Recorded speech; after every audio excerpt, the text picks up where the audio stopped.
So may kulang pa kayo doon 28? 28. 20,000. 28K. So sana ay makatulong to Marcia, no, pambili mo man lang ng reseta. Hindi man siya ganun kalaki, pero sana makatulong to Marcia para sa inyo. Malaking bagay para sa akin.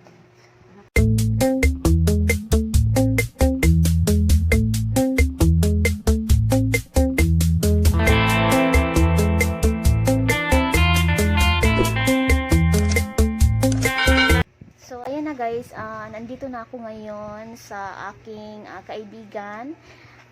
Kagagaling lang niya ng ospital doon sa operasyon niya, at ngayon binisita ko siya dito para iabot natin yung kunting tulong para sa kanya na binigay ni Big Bro. Kasi hindi kami pinayagan na pumunta doon sa ospital kasi bawal pala daw, kailangan i-swab test. So ngayon nakauwi na siya sa bahay, sa awa ng Diyos successful naman yung operasyon niya. So ito na, iabot natin sa kanya yung kanyang tulong. So kumusta ka na, Marcia? Okay naman. Mabuti na yung operasyon ko. So, ito na guys, yung aking kaibigan. Kung naalala niyo doon sa aming mga previous na mga feeding program, siya po yung aking katuwang at yung isa ko pang Marcia. Siya yung napakasipag at mabait kong kapitbahay dati. So, lagi ko itong maaasahan. Kahit may mga anak siya, pagka tinawag ko na kailangan ko ng katuwang sa ganito sa ganyan, talagang on the go to siya guys. Kaya, ngayon, kailangan niya ng tulong. So, it's time naman na ako naman ulit ang magbigay ng daan para matulungan siya. So, ito yung aking kaibigan na si Marcia. Tanungin natin kung ano yung mga proseso doon sa pag-admittance nila at kung kailangan or ano yung naramdaman niya or experience niya doon sa operation niya, lalo na ngayon ay pandemic. So, bago kayo na-admit doon, ano bang kailangan? Kailangan pa ba ng mga swab test?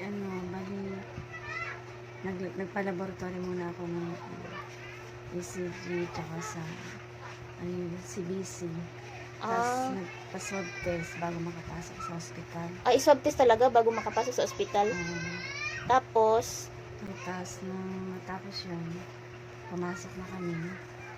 Pina-admit na ako ng doktor kasi for admitting. Tapos kinabukasan operasyon. So, nung na-opera ka, Marcia, ilang oras ka dun sa operating room? Bali, pinasok ako ng 10 a.m. Natapos sila ng 12:30.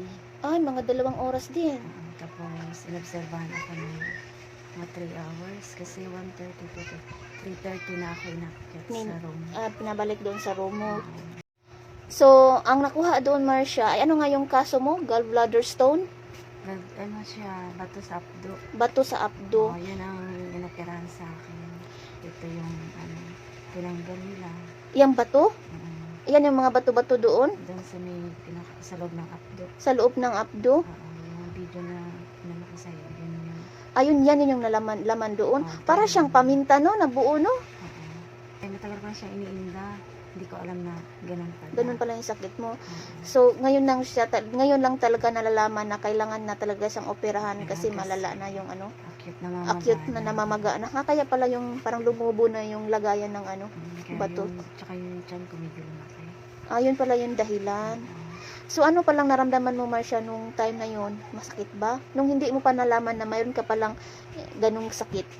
Ano yun siya? Pag nakakontra sa pagkain pala, pabalik-balik na yung sakit, sumasakit. Masakit na masakit, hindi ka makahinga, na parang may sasabog na hindi mo maintindihan. Yun yung nararamdaman mo. Yun yung last na Tumitigas dito. Sabi na dinala ka ng clinic kasi hindi ka nakahinga. Yun na pala yun. Hindi ka talaga nakahinga. Manigas ka na, hindi mo alam kung anong gagawin mo. Napagpawisan ako ng malamig. So, nung nagpa-check ka sa clinic, in ultrasound, May-request ako na mag-ultrasound. para malaman ko ano yun. Malaman kung ano yun. Kasi bakit pabalik-balik Balik-balik na lang siya. Kaya nung nakita yung ultrasound, yun na. Kailangan pala siya opera. Gallbladder. Gallbladder stone. Kaya nung sabi niya, huwag mo nang patagalin mo yan. Maghanap ka na ng surgeon na pwede mo opera sa'yo, sa akin. Castillo.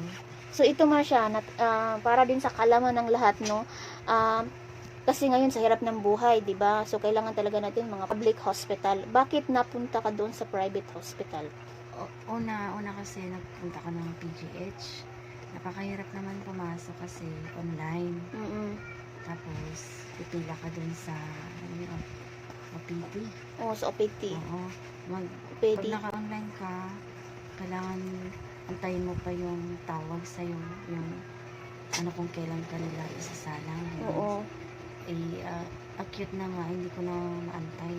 Yung, So kailangan na siya madalian na. kailangan sa lalong madaling panahon kasi nakasasabog siya. Kaya, no choice ako, mag-private na. So yun lang yung private na hospital na nag-occupy sa inyo or nag-entertain sa inyo na Oo, makapasok yun kayo lang. kaagad. Yun lang kasi ang hirap mag-ano ng hospital niya kasi for COVID na. Puro Sila COVID. lang yung hospital na ano ko na, nagpa-check up, na tinanggap ako. Kayo, yan lang na hospital ang tumanggap sa iyo. Na- Saan ngayon sa Sa ACE. ACE. Allied Care. ACE Valenzuela. Ace Valenzuela Ang Hospital? oo. Sa yun lang ang tumanggap sa Oo, inyo. yan, hindi sila maarte. Yung swab test lang ang hinanap. Sa ibang hospital, ano pa bang hinanap maliban sa swab test? Ganon din yung ibang process ng ano nila. Kailangan may swab test ka din.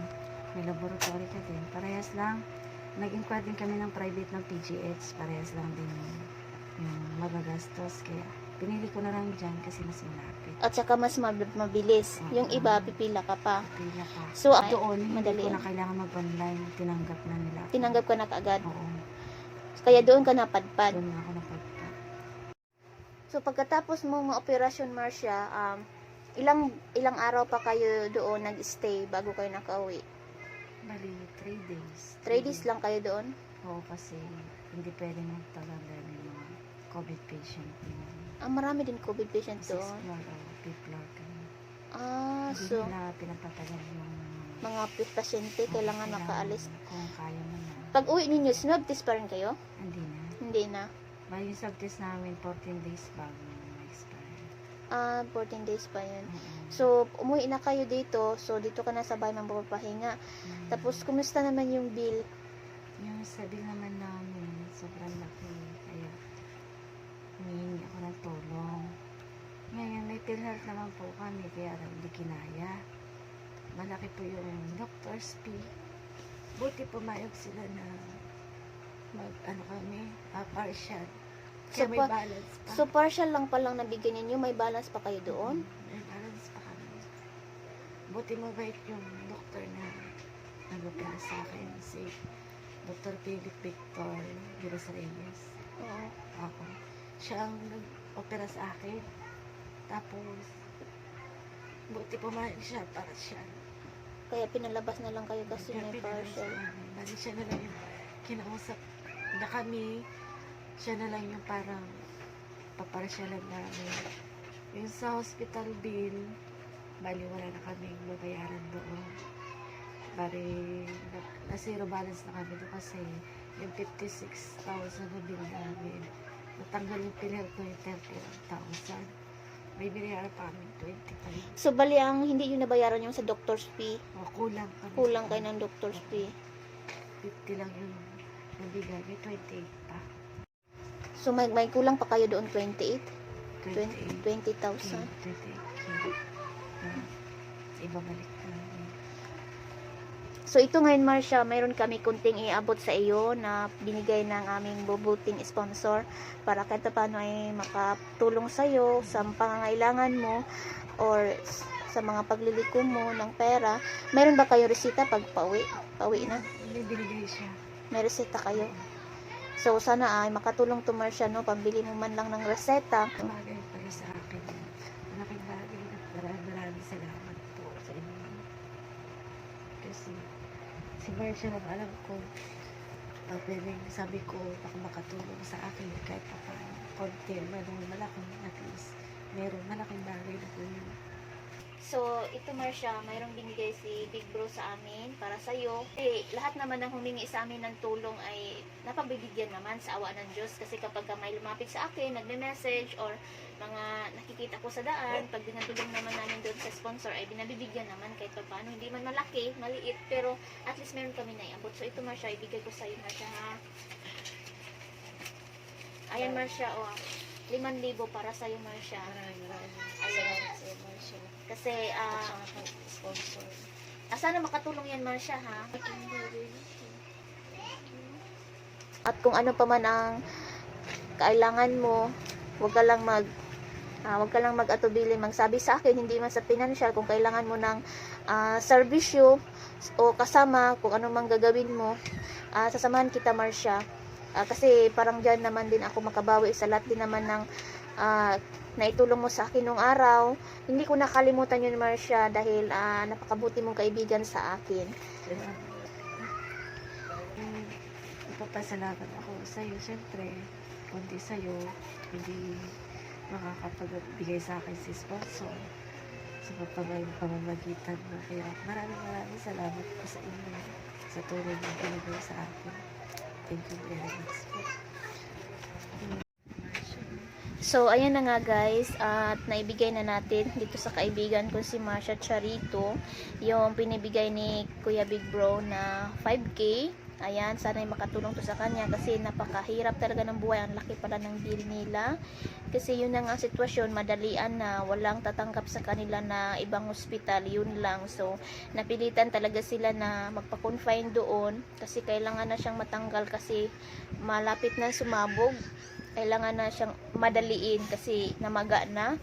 So, walang choice para maisalba naman si Marcia. Kaya ayun, nag-go na lang sila doon sa private hospital. Kaya ito nga, ang laki ng bill, 108,000 yung bill nila doon sa loob lang ng 3 araw.